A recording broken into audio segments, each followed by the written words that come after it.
Muy buenos días, queridos alumnos. Sean bienvenidos a la sesión número 8 del curso de Homilética 1 del Seminario Teológico Bautista de Lima. En esta oportunidad, ya como comentaba la semana pasada, hemos terminado ya el primer módulo, la primera etapa del curso, hablando un poco del predicador, de su carácter y de la preparación que debe de tener. Y a partir de ahora ya vamos a entrar en la parte práctica del curso, es decir, cómo implementar los 7 pasos que el doctor Ramesh Richard propone para poder preparar un sermón expositivo, una predicación expositiva. El día de hoy vamos a ver el primer paso, el paso número 1, que nos habla acerca de estudiar el texto. Pero antes de entrar en ese paso, vamos a ver una vista panorámica de lo que es el proceso de elaboración de un sermón. Cuando usted mira un trabajo de artesanía, un trabajo complicado, un trabajo delicado, de mucha precisión, pero de gran acabado, de una gran hermosura, lo que vemos es el material que ha sido creado por el Señor, en este caso la madera, pero también vemos el arte, vemos el trabajo, la mano del alfarero, del artesano, de la persona que trabaja según sea el material sobre el cual estemos hablando. Y acá hay una conjunción de cosas, ¿verdad? Dios es el que hace la madera, pero el artesano es el que hace la escultura con lo que Dios ha hecho. De una manera similar, Dios nos ha dado su palabra, es su Biblia, pero los predicadores podemos hacer de ella un sermón bien hecho, bien construido, ¿no? Equivaliendo a una obra de arte, o podemos hacer también pues cualquier cosa, ¿verdad? Si es que no hay una preparación, si es que no hay una diligencia al momento de tomar lo que Dios ha hecho y poder hacer algo bueno con lo que Dios ha hecho. Entonces ahí es donde entra el arte de poder preparar un sermón, poder elaborarlo, poder componerlo de una manera que no se pervierta, no se pierda el sentido original de lo que Dios está haciendo y se pueda comunicar de una buena manera. En otras palabras, los predicadores confeccionan sermones sobre la base de lo que Dios ya ha hecho, ¿sí? Recordando una vez más y citando en este caso al doctor Ramesh Richard, que tiene varios libros, pero uno de ellos ya muy conocido, seguramente usted lo conoce o lo ha visto o lo ha leído, y si no, pues lo recomiendo para que usted lo pueda leer. Lo puede encontrar en Amazon y en otras librerías digitales. En su libro La predicación expositiva, hablando de los 7 pasos para la predicación bíblica, dice lo siguiente: la predicación expositiva es la contemporización de la proposición central de un texto bíblico que se deriva de la aplicación de métodos de interpretación adecuados, entre paréntesis la hermenéutica, y que se declara a través de medios de comunicación efectivos para informar las mentes, instruir los corazones e influir la conducta para la piedad. Entonces no solamente se trata de poder elaborar un sermón y comunicarlo, ¿no? Tiene un propósito, tiene una metodología, tiene un procedimiento. A través de un análisis concienzudo, un estudio profundo, sistemático, una sana hermenéutica, una buena comunicación con un propósito. Predicamos con un propósito, no solamente es informar, pero poner en los corazones y en las mentes de las personas la palabra del Señor para que Dios, como ya hemos visto la semana pasada, por medio de su Espíritu Santo, aplique esa verdad a los corazones de las personas. Es bueno tenerlo en claro. Ahora, dentro de ese proceso de contemporización que menciona el doctor Ramesh Richard, es importante tenerlo presente, porque usted recuerde que la palabra del Señor ha sido dada no a nosotros específicamente, sino a destinatarios que se encontraban pues muchos siglos atrás en el tiempo, en un contexto histórico, geográfico, social, espiritual, incluso diferente al nuestro, ¿verdad? Entonces, en ese contexto, la palabra, la escritura, el texto que ha sido dado tiene un significado, y nosotros tenemos que descubrir ese significado para entender qué es lo que dijo el Señor a esas personas. Y la contemporización es el proceso de extraer esos principios que ya independen de la cultura y del contexto histórico, geográfico, temporal, traerlos, contemporizarlos, ¿verdad? Adecuarlos a este mundo moderno entre comillas, a esta cultura, a nuestra audiencia específica, diciendo, o mejor dicho, tratando de que la gente, que nuestra audiencia pueda entender qué es lo que Dios también les está diciendo a ellos, a nosotros, en este tiempo, ¿no? Esa es la idea, traer la verdad bíblica y contemporizarla a estos tiempos. No solamente es informar, y ese es a veces un error que cometen los predicadores, sobre todo cuando están empezando, es exponer, ¿no? Es decir, explicar solamente el texto bíblico, es explicarlo, dar detalles históricos que han encontrado en algún manual, en algún comentario bíblico, y se queda allí el sermón. Y esto es como una preparación a medio hacer, ¿verdad? Porque solamente estamos informando de los descubrimientos que hemos encontrado al examinar el contexto, palabras, lugares, personajes, pero nada más.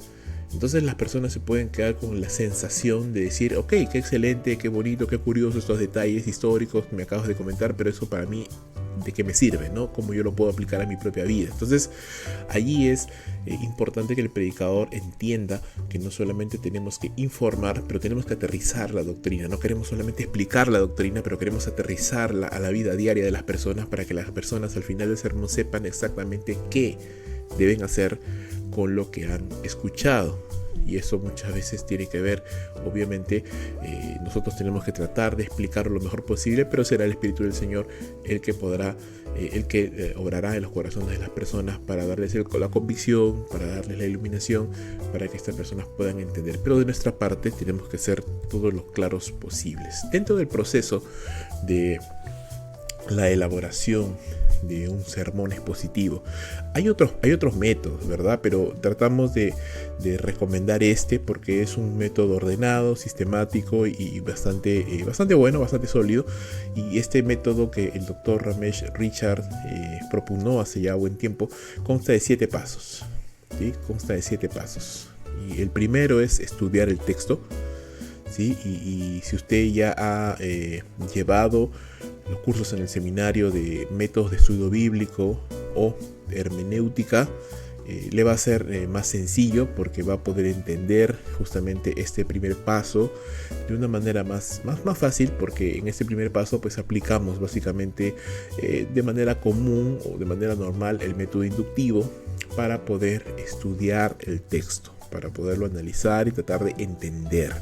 El segundo paso es estructurar el texto. Recuerda que la predicación expositiva, una de las ventajas es que la estructura del sermón va a emanar, va a fluir de la estructura misma del texto. Y para poder entender la estructura del texto, pues tenemos que analizar el texto. Entonces primero lo analizamos, luego estructuramos el texto, encontramos la estructura que tiene ese texto. Tercer punto, encontramos el propósito central de ese texto, es decir, la idea central. ¿De qué está hablando ese pasaje? ¿De qué está hablando? Hay siempre una idea central. Algunas ideas aledañas, periféricas, secundarias, sí, claro, pero hay una idea central de lo que ese pasaje nos está diciendo. Cuarto punto, el propósito puente, que es lo que el doctor Richard concibe como la contemporización. Es decir, ya sé lo que este pasaje me está diciendo, ahora esto cómo lo convierto en un principio universal, que ya no tenga nada que ver con la cultura, ni el contexto, ni la época, sino que sea universal para cualquier persona, raza, cultura. Ese es el propósito puente. Luego lo convertimos o vamos al quinto punto, en el cual encontramos o definimos el propósito central del sermón, es decir, si ya sé de qué está hablando el texto y ya sé qué es lo que Dios está enseñándonos, ahora esto cómo lo convierto en objetivos que yo quiero lograr con mi sermón. Porque el sermón tiene que tener un propósito. Es decir, quiero hablar acerca de algo. Por ejemplo, si estoy predicando o voy a predicar acerca, llamémoslo así, de 1 Corintios 9, por ejemplo, ¿verdad? El pasaje donde Pablo habla acerca, por lo menos en la primera parte y luego después también, pero habla acerca de las ofrendas, del diezmo sobre todo, ¿no? Del poder, más que del diezmo, de la generosidad, de poder sostener a los obreros y todas estas cosas. No todo el pasaje habla de esto, pero la primera parte sí. Entonces imagínate que yo quiero predicar acerca de esto. Entonces, ¿cuál va a ser mi propósito? ¿De qué quiero hablar? Quiero motivar a los hermanos a diezmar, quiero motivar a los hermanos a orar por misiones, para el sostenimiento de los misioneros, quiero predicar y motivar a los hermanos a la generosidad en todo ámbito de la vida. Entonces, ¿cuál es el propósito específico que yo quiero tener para el sermón? Si yo no tengo un propósito claro, estoy como que apuntando al aire y no tengo una visión clara de hacia dónde quiero llegar. Sexto punto, estructurar el sermón, sobre la base de la estructura del texto, por supuesto, pero la estructura del sermón, cuántos puntos va a tener, qué cosas quiero enfatizar, porque a veces los textos son amplios o son extensos o tienen muchas verdades, entonces seguramente no voy a tocarlas todas, pero me voy a enfatizar en algo según mi propósito. ¿Sí? Y otros puntos los dejaré, no les daré tanto énfasis porque algo quiero enfatizar. Y el séptimo punto y el último es la predicación ya en sí, ¿no? Llevarlo a la práctica, presentarlo, entregarlo a la congregación. El día de hoy, como les vuelvo a repetir, vamos a ver el primer punto, el de la revisión o el estudio del texto. Y si pudiéramos solamente dar lineamientos, porque aquí solamente les voy a dar los puntos, pero luego vamos a pasar a una parte práctica, vamos a hacer el análisis de un texto a modo de práctica. Digamos que la idea es, en primer punto, en este primer paso, es ver los detalles del texto, es decir, hacer una observación, ¿sí? El método inductivo es bueno aplicarlo aquí para poder encontrar, hacernos preguntas, acercarnos al texto con preguntas honestas, sinceras, claras, que nos ayuden a entender de qué está hablando el pasaje. Entonces queremos ver detalles en el texto, observar la información que Dios ha colocado en un pasaje bíblico en específico, es decir, ver palabras claves, ver palabras que se repiten o palabras o frases o ideas a las que se hace énfasis, o palabras inusuales que no conocemos o que no utilizamos normalmente, que pueden tener una significancia especial. Queremos también observar las relaciones entre los capítulos, entre los versos, entre las palabras, entre las oraciones, qué relaciones hay hablando gramaticalmente, lógicamente, de género, de contexto. Queremos entonces hacer ese análisis, ¿no? Como vuelvo a repetir, si usted ya ha llevado los cursos de método de estudio bíblico y de hermenéutica, le va a ser más sencillo entender esto. Si no lo ha hecho, tal vez le va a costar un poquito más, y yo le recomendaría que usted vuelva, o mejor dicho, que usted lleve estos cursos de método de estudio bíblico y de hermenéutica. Obviamente, por motivos del tiempo no podemos entrar en detalle, vamos a asumir que el alumno conoce estos cursos o ha llevado estos cursos de método de estudio bíblico, que conoce, que entiende el método inductivo. Claro, voy a tratar de todas maneras siempre de hacer algunas aclaraciones, algunas precisiones, pero tengo que asumir o tengo que entender de que la mayoría entiende, conoce el método inductivo, conoce las reglas básicas de la hermenéutica. Y vuelvo a repetir, si tal vez usted no lo ha llevado, es bueno que usted lo lleve y después vuelva a repasar este curso para que pueda entender mucho mejor. También queremos encontrar el significado de los detalles, ¿verdad? Hacernos preguntas, analizar esas preguntas, responderlas, que básicamente es por medio de preguntas tratar de entender mejor el pasaje. Entonces, esto es, llamémoslo así, los detalles, la teoría del primer paso, pero como lo vuelvo a repetir, vamos a ver la práctica. Hoy vamos a analizar un texto y vamos a tratar de llevar este texto a través de todos los pasos hasta elaborar un sermón sobre la base de este texto, ¿sí? Que va a ser también como un modelo, como una plantilla, para que usted pueda también hacer sus propias tareas, porque a partir de esta semana ya terminamos el libro de Montoya, de Alex Montoya, y empezamos ya con las tareas prácticas. Es decir, usted va a escoger un texto sobre el cual usted va a construir un sermón y debe de pasar por todos estos pasos. Entonces, y su examen final, porque no hay examen parcial, el examen final es usted nos tiene que enviar un video, una predicación de su texto, ¿sí? Entonces, desde ya yo le animo a que usted pueda escoger un texto, seleccionar un texto, y luego le voy a dar algunas indicaciones más, y en el Moodle también lo va a encontrar, y sobre ese texto vamos a ir trabajando. Yo le voy a presentar un texto de prueba, de ensayo, también vamos a poner algunos recursos adicionales para que usted también pueda tener como plantilla, como modelo de cómo se elabora este tipo de trabajo. Entonces, esto es el final de la parte teórica. En un momento vamos a la herramienta para poder ver la parte práctica. Ok, hermanos, estamos en la parte práctica.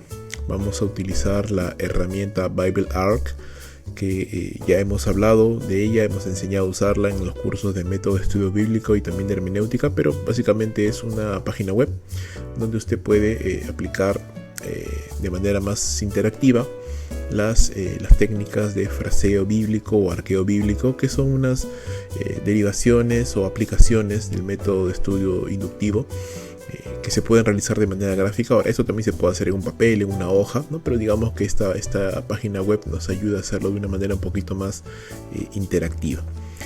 El pasaje que vamos a mostrar a modo de plantilla, a modo de ejemplo, y que vamos a llevar a través de todo el proceso hasta la elaboración de un sermón, es el Salmo número 1, porque si usamos un texto más complicado, pues vamos a demorarnos mucho más, el video va a ser mucho más largo, y la idea es que sea claro, sencillo, para que usted pueda captar el método. Igual estoy colocando en la sección de recursos, y voy a seguir colocando en la sección de recursos de las demás sesiones más ejemplos, tal vez un poquito ya más elaborados, de pasajes un poco más complejos, donde usted también va a poder ver el método en acción y la aplicación de estos pasos que se utilizan para poder elaborar un sermón. Entonces, en este caso vamos a escoger el pasaje en mención, el Salmo número 1, ¿no? Todo el Salmo, son 6 versículos.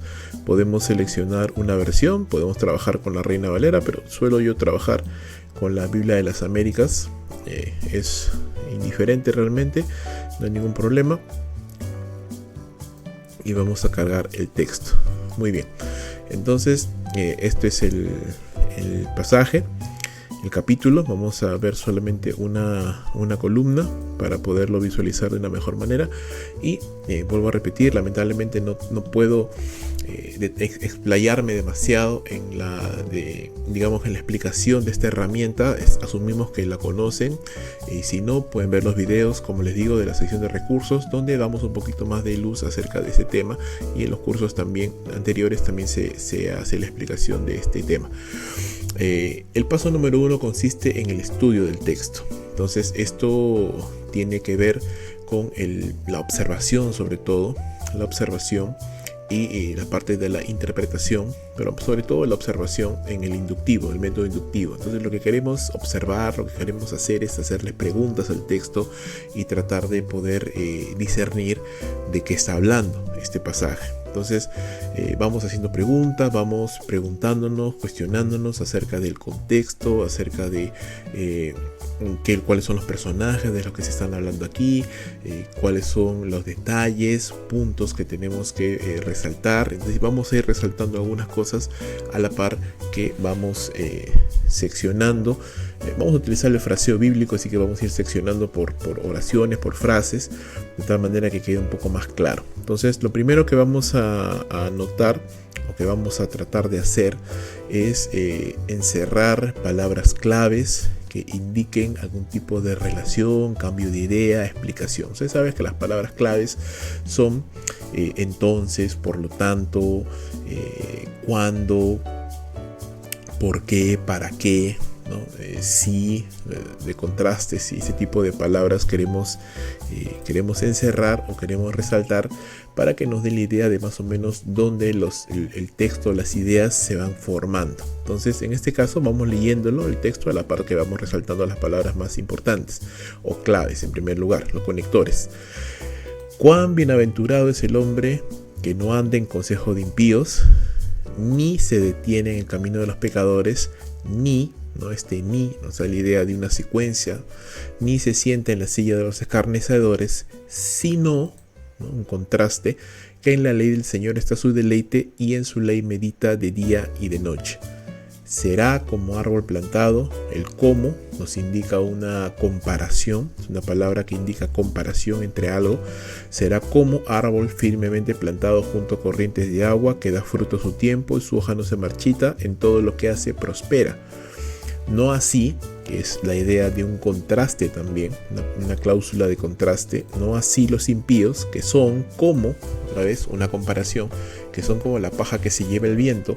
Por lo tanto, ¿no?, una cláusula de propósito, de causalidad, es decir, por lo tanto, que es lo que viene después de lo que se ha expuesto. Por lo tanto, no se sostendrán los impíos en el juicio, ni los pecadores en la congregación de los justos.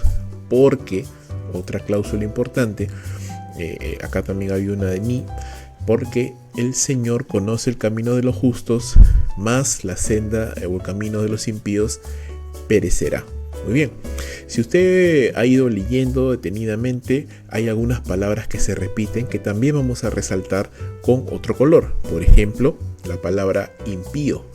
¿Sí? La palabra impío se repite, o impío o su sinónimo pecador se repite varias veces. Vamos a verlo por acá, hablando acerca de los impíos, hablando acerca de los pecadores y el contraste que se está haciendo. Entonces, ¿de quién está hablando el pasaje? El pasaje está hablando acerca de un hombre. ¿Qué se dice de este hombre? Se dice que este hombre es bienaventurado. ¿Sí? Entonces eso es algo importante que tenemos que ir resaltando. Se nos dice que este hombre es bienaventurado, el hombre. Ahora, ¿por qué es bienaventurado?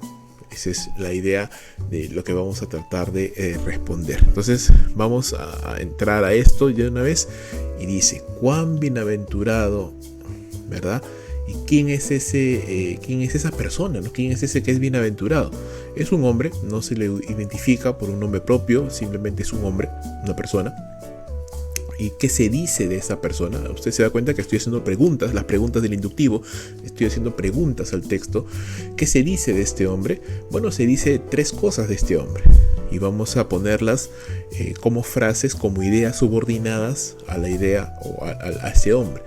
Se dice de este hombre que no anda en el consejo de los impíos, es decir, no sigue la sabiduría de aquellos que son impíos, que no tienen piedad, que no tienen temor de Dios. También se dice que no se detiene en el camino de los pecadores, y cuando la Biblia habla acerca de camino, ¿no? Esa es una palabra importante también que vamos a resaltar o vamos a subrayar para tenerlo presente, ¿sí?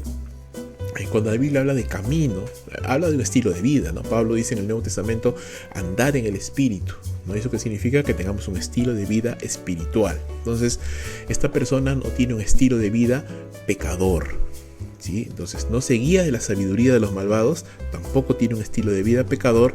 Y lo tercero que se dice de esta persona es que no se sienta en la silla de los escarnecedores, ¿sí? Esta palabra escarnecedor pudiéramos tomarlo también como una referencia, como un sinónimo de impíos, de pecadores. Entonces, por medio de estas 3 palabras, y cada una de ellas tiene cierta relevancia, se nos grafica a este grupo de personas con las cuales este hombre no tiene comunión, ¿sí? Son impíos porque no tienen temor de Dios, son pecadores porque infringen la ley, son escarnecedores porque se burlan, ¿no?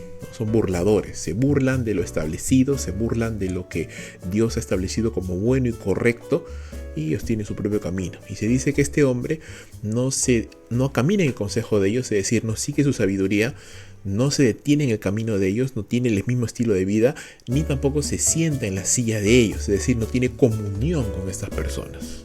Entonces ya vamos entendiendo un poquito más cuáles son las características de esta persona que la Biblia dice que es bienaventurado, ¿sí? Entonces ya vamos entendiendo esto. Sigamos. Si no, ¿verdad? Y este si no se refiere a que este hombre no tiene este estilo de vida, sino que tiene otro estilo de vida, ¿no? Esta cláusula del si no es una cláusula de contraste, ¿sí? No anda, no se detiene, no se sienta, sino tiene otro estilo de vida. ¿Y qué es lo que él hace? Porque ya sabemos lo que no hace. Lo que no hace es no camina en la sabiduría de los impíos, no tiene el estilo de vida de los pecadores y tampoco tiene comunión con los escarnecedores, pero, o si no, tiene otro estilo de vida. ¿Y cuál es el estilo de vida de este hombre? Dice, en la ley del Señor está su deleite, ¿verdad? Y en su ley medita de día y de noche. Ok, entonces ahora vemos claramente o con claridad un cuadro más claro de quién es esta persona. ¿De quién está hablando? De un hombre. ¿Qué se dice de este hombre? Que es bienaventurado. ¿Por qué es bienaventurado? Porque no sigue el camino de los pecadores, no sigue su sabiduría, no tiene comunión con ellos, sino que más bien él hace otras cosas. ¿Y qué cosas hace? Pues en la ley del Señor se deleita y en esa misma ley medita de día y de noche. Entonces esa es otra palabra también muy importante que vamos a... las primeras vamos a subrayarlas, pero las que tienen que ver con lo que él hace, medita y en ella está su deleite, las vamos a ir poniéndola en cursiva y tal vez en negrita para que se resalte un poquito más, ¿sí? Y luego ya vamos a irlo graficando un poco mejor, pero esa es un poco la idea. Entonces hasta ahí vamos avanzando. Entonces, si usted se da cuenta, esta herramienta te ayuda a poder visualmente ver más o menos cómo va fluyendo las ideas y vamos construyendo. Ahora, siempre es bueno tener lo que vamos hablando, lo que vamos descubriendo, tenerlo siempre en una anotación, ¿no? Y ir anotándolo en un costado como anotaciones, como observaciones que luego nos van a ayudar para cuando ya empecemos a preguntarnos cuál es la idea central del texto. Ojo, ahorita todavía no estamos pensando ni siquiera en el sermón. No estamos pensando en el sermón. Usted no piense, la tentación es primero ir al texto y decir, ya, ¿qué voy a predicar? No, esa no es la idea. Estos pasos están diseñados para que primero entendamos qué está diciendo el texto. Entonces ahorita yo no estoy pensando ni cómo se va a llamar el sermón, ni cuántos puntos va a tener el sermón. No me interesa eso ahorita. Lo único que yo quiero descubrir ahora, por lo menos en este primer paso, es entender un poquito mejor el texto. Luego vamos a ir estructurándolo, que eso no lo vamos a ver hoy día. Esto es algo a largo plazo. Aquí solamente vamos a analizar, vamos a estudiar el texto. La siguiente semana vamos a estructurarlo, es decir, vamos a entender cuántos puntos tiene el texto, cuáles son las ideas centrales, cuáles son las secundarias, y vamos a obtener el bosquejo del texto, no del sermón. Y así seguiremos construyendo. Hoy solamente vamos a estudiarlo, solo vamos a tratar de entender de qué está hablando este pasaje, ¿sí? Ojo, entonces no piense en sermón, solamente piense en el texto. Seguimos.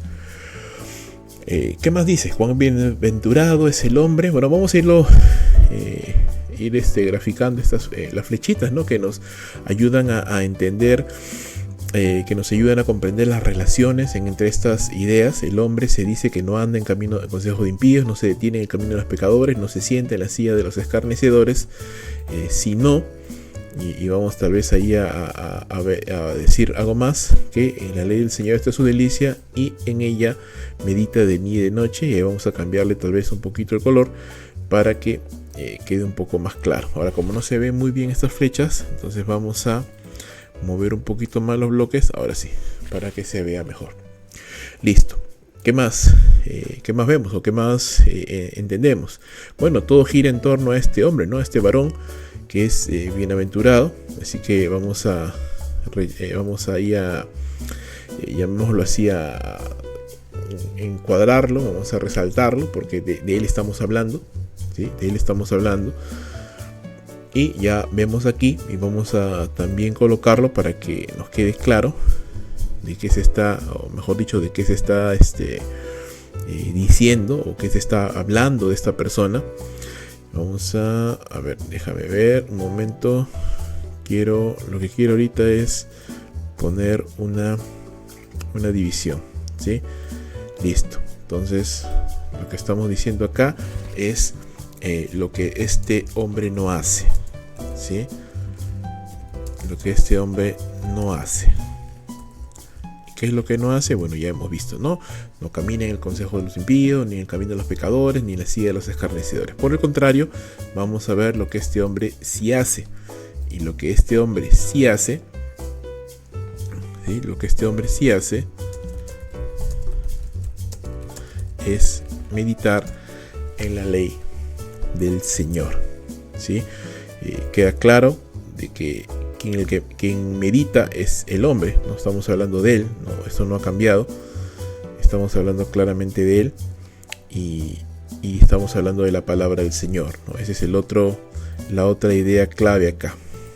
La palabra del Señor es aquello que marca la diferencia, por lo menos en el estilo de vida de esta persona, ¿sí? Listo. ¿Qué más? Dice, ¿será? ¿Quién será? Bueno, el hombre, ¿no? Seguimos hablando del hombre, seguimos hablando de él. Así que regresamos o seguimos hablando acá acerca de esta persona y nos dice que será como un árbol plantado junto a corrientes de aguas, que da fruto a su tiempo, su hoja no cae, todo lo que hace prospera. Entonces, listo. Ahora, lo que está haciendo la palabra acá es usar una figura. Una figura está comparando, es un símil, está comparando a este hombre con un árbol para que quede más claro en nuestra mente la idea de estabilidad, de firmeza, de abundancia, ¿no? Porque imagínate un árbol plantado cerca a una fuente de agua, pues siempre tiene un suministro de agua y por ende de nutrientes, y por ende bajo el sol ese árbol crece sano, y al crecer sano pues crece verde, un follaje frondoso, tiene frutos, es sano, es un árbol sano. Y es un árbol que puede ser de mucha utilidad para las personas porque da sombra, da alimento y toda esta cosa. Entonces esta idea de prosperidad, de firmeza, de estabilidad se contrapone a la idea de ese hombre, y se dice: este hombre es como un árbol, ¿sí? Porque tiene esa firmeza. Entonces esa es la idea. Muy bien, se nos dice que este hombre será como árbol plantado junto a corrientes de agua. Vamos a llegar al punto del que es como un árbol. Será como un árbol, ¿no? Y este árbol tiene ciertas características, así como hace un momento decíamos que el hombre tiene ciertas características, lo que hace, lo que no hace. Aquí también se nos dice de ese árbol con el que se compara, que también tiene ciertas características, y esas características obviamente van en la línea de que podamos entender qué características o qué consecuencias tiene este hombre en su vida. Se nos dice que este árbol está firmemente plantado junto a corriente de agua, da fruto a su tiempo, su hoja no cae, en todo lo que hace prospera. Esta idea ya no está hablando del árbol, está hablando nuevamente del hombre. Entonces, ¿qué se nos dice con respecto al árbol? Se nos dice que este árbol está firmemente plantado, da fruto a su tiempo y su hoja no cae. Esa es la idea de este árbol, de este objeto, ¿no? Y este objeto, una vez más, se compara, vamos a colocarlo aquí nuevamente, se compara con quién, o a quién está relacionado, al hombre, ¿no? Seguimos en la misma línea. Está hablando acerca de ese varón, está hablando acerca de ese hombre y se compara, ¿no? Se compara. Si lo vemos aquí, creo que queda más claro. Este árbol es el hombre, ¿no? Es la idea de la estabilidad, la idea de la firmeza. Entonces vamos a colocar también eso para que quede claro y no lo olvidemos. ¿Sí? No lo olvidemos. Lo vamos a colocar aquí.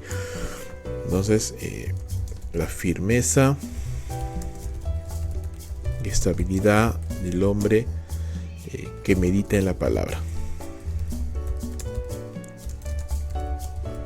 Esto no necesariamente es el bosquejo todavía, sino que estamos haciendo anotaciones para no olvidarnos de las ideas que están implícitas en este pasaje.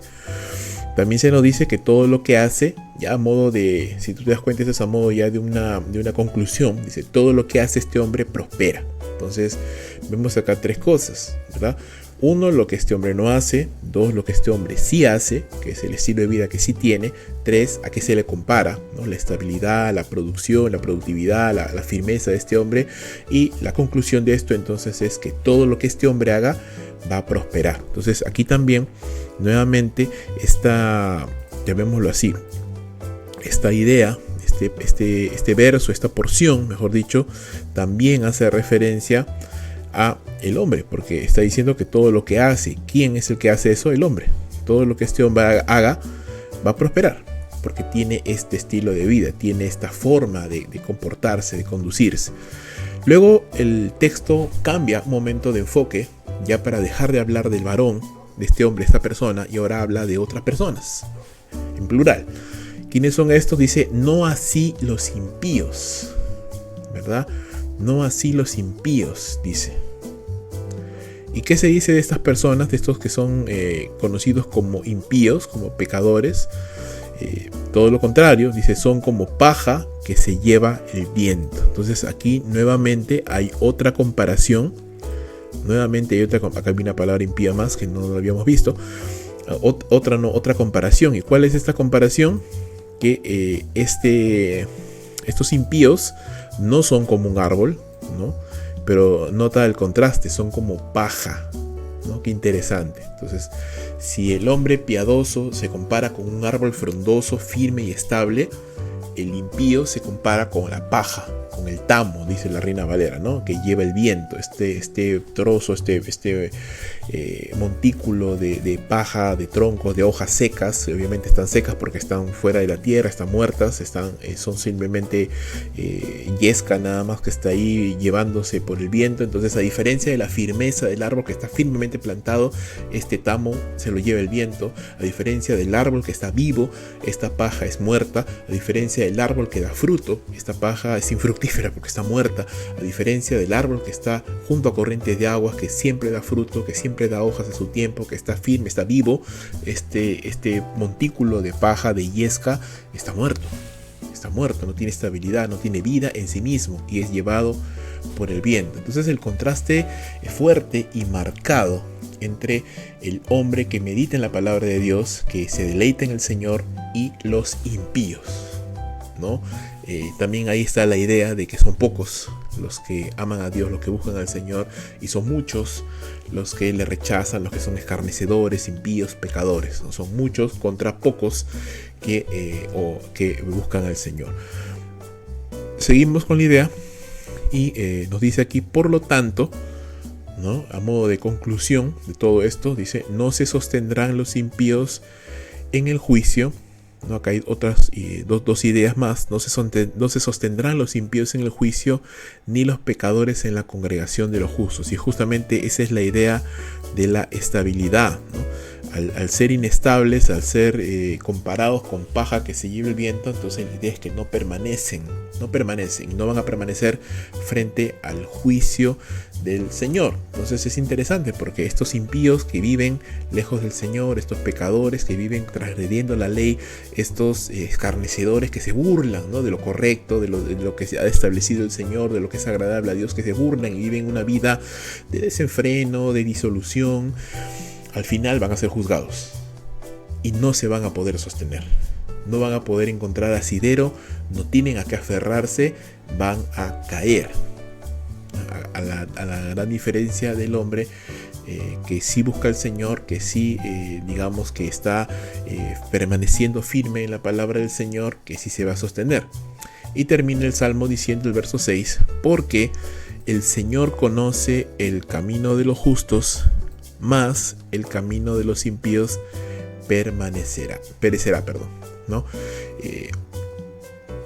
¿A qué se refiere esto? Bueno, aquí una palabra clave, importante, es la palabra conoce, porque esta palabra conoce tiene muchas veces en la Biblia es un eufemismo de la relación sexual, pero hablando del Señor cuando conoce a alguien, es decir, por ejemplo, cuando Dios le dijo a Moisés: yo te he conocido por tu nombre. Eso quiere decir que Dios estableció una relación. Dios tenía una relación con Moisés de afecto, de especial interés. Él conoce a los justos, Él tiene una relación con los justos, Él ha establecido una relación con los justos, Él los conoce, ¿verdad? Más el camino de los impíos perecerá. Su estilo de vida al final les va a llevar a la destrucción. Pero Dios tiene una relación con sus hijos, Dios tiene una relación con los justos, Dios tiene una relación con aquellos que conocen, que temen a su palabra, ¿no? Esa es un poco la idea. Entonces, obviamente entre los justos, ¿verdad? Entre los justos está este hombre del cual hemos estado hablando desde el inicio. Obviamente es este varón al que se hace referencia, también se le denomina como un justo. Y obviamente esta persona no solamente va a tener victorias en su vida, estabilidad, firmeza, productividad, sino también va a tener victoria delante del Señor, porque obviamente no va a ser juzgado, porque pertenece a los que Dios conoce como los suyos, ¿no? Acá le llama así. Entonces esa es un poco la idea de este pasaje. Entonces, recapitulando ya para finalizar, ¿de qué está hablando este pasaje? De la diferencia entre el justo y los injustos. ¿Qué se dice del varón que es justo, que es feliz, que es bienaventurado? ¿Por qué es bienaventurado? ¿Por qué se dice esto de esta persona? Porque no sigue el estilo de vida de los malvados, sino con todo lo contrario, tiene un estilo de vida de leer la palabra, de amar la palabra, de meditar en ella, lo cual conlleva obviamente la idea de la obediencia. Entonces, ¿qué consecuencias tiene esto? Pues se le compara con un árbol para decir que es una vida, o que este hombre tiene una vida de firmeza, de estabilidad, de productividad. Por el contrario, que se dice de los impíos que tienen una vida de inestabilidad, una vida infructífera y una vida realmente muerta, ¿no? Porque no tienen ningún tipo de fruto, y que al último, por más que se burlen y escarnezcan y transgredan la ley en esta vida, cuando se presenten ante el juicio del Señor, pues van a fracasar, no van a poderse sostener y van a perecer, ¿no? Entonces esa es la idea, el contraste entre el justo y los impíos, los pecadores. Muy bien, hemos hecho este estudio, no siempre es tan sencillo, a veces demora un poco más. Este es un pasaje sencillo, realmente no tiene demasiadas ideas, llamémoslo así, profundas. Bueno, profundas sí, pero me refiero ideas con las que de repente no estemos tan familiarizados, o palabras claves muy enrevesadas que tenemos que estudiarlas y que tenemos que buscar información. Pero obviamente si nos enfrentamos a pasajes así, pues tenemos que investigar un poco más, conocer. Imagínate que estemos haciendo un fraseo de textos más complejos, como por ejemplo Romanos o Hebreos, donde hay pasajes o hay ideas del Antiguo Testamento a los cuales tenemos que ir para poder verlo. Ahora, eso no significa que este pasaje no tenga ideas relacionadas. Sí, vamos a verlo luego cuando ya estamos preparando o estudiando más el texto ya para preparar un sermón. Vamos a ver que sí hay pasajes como en Jeremías, donde nos habla acerca de eso también. El hombre que confía en Jehová será como un árbol plantado junto a corrientes de aguas. Y hay pasajes relacionados también, los cuales podemos utilizar para enriquecer el estudio que estamos haciendo. Pero lo que queríamos hacer ahorita en este primer paso es analizar, es estudiar, es entender de qué está hablando